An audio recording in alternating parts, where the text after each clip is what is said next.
You are now on a lower bar stool, so you need to shift your weight a little, your positioning a little after you drop in.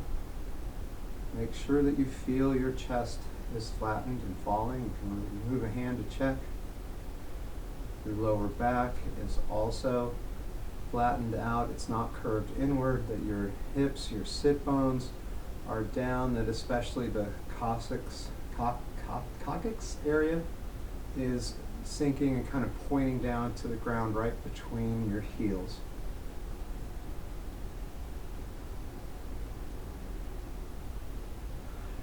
I tend to thrust my head forward, sort of like a turtle. Too much time on screens and just bad habits. So that's something I check a lot.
Excellent job. We are going to release from the position.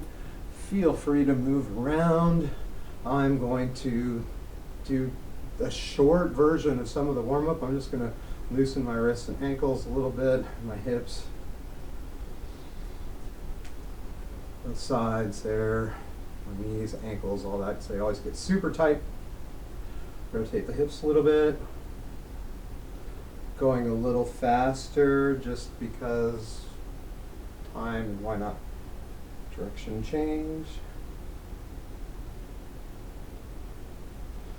That was right around 5 minutes of combined standing. I don't have a clock here, so I'm guesstimating, but right about there. We're going to twist our spine a sec.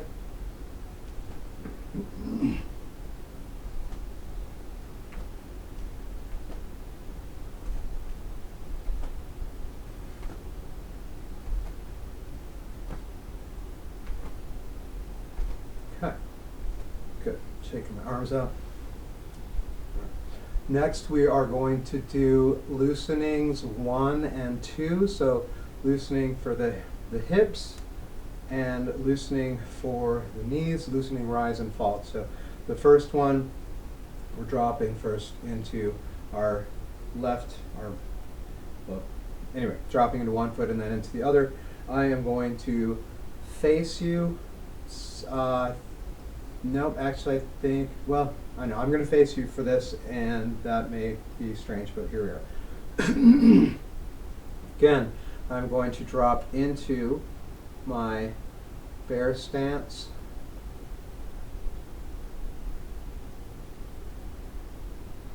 Whenever I do this, I try to breathe myself into the stance by which I mean I fill myself with breath and softness and try to feel it kind of inflating me as if I am, you know, in a floaty or one of those arm waving things. And then my C7 here is going to just hang right there.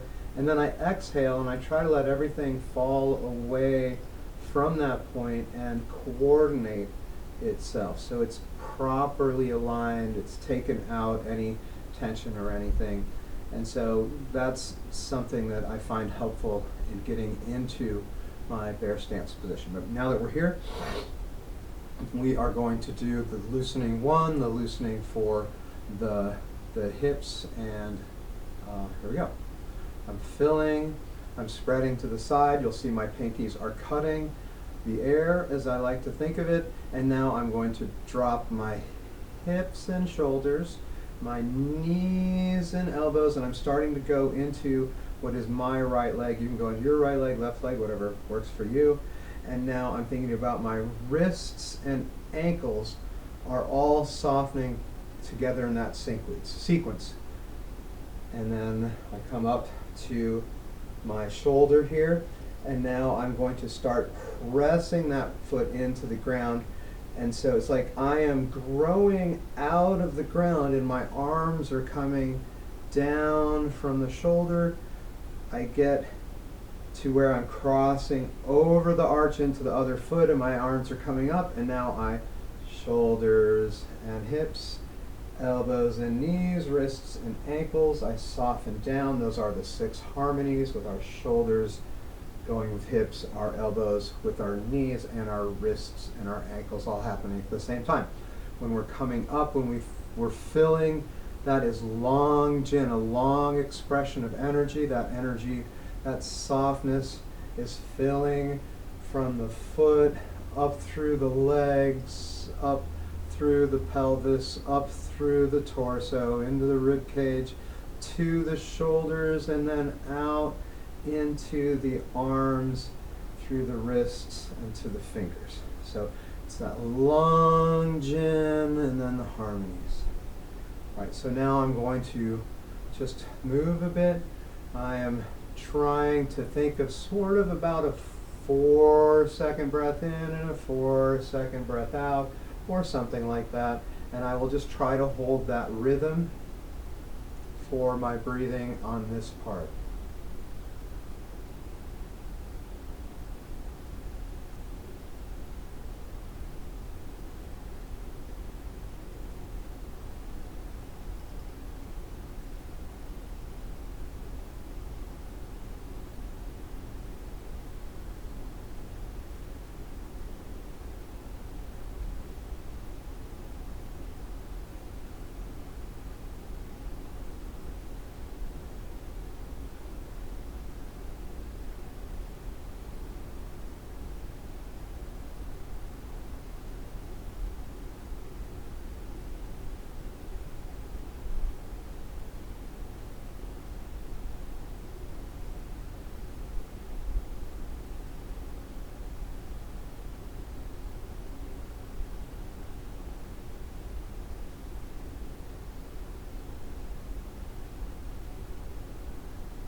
Good, now I'm going to slap, fill again from that stance, and shift into loosening 2 or loosening for the knees. I'm going to let my arms just stay in front as I sink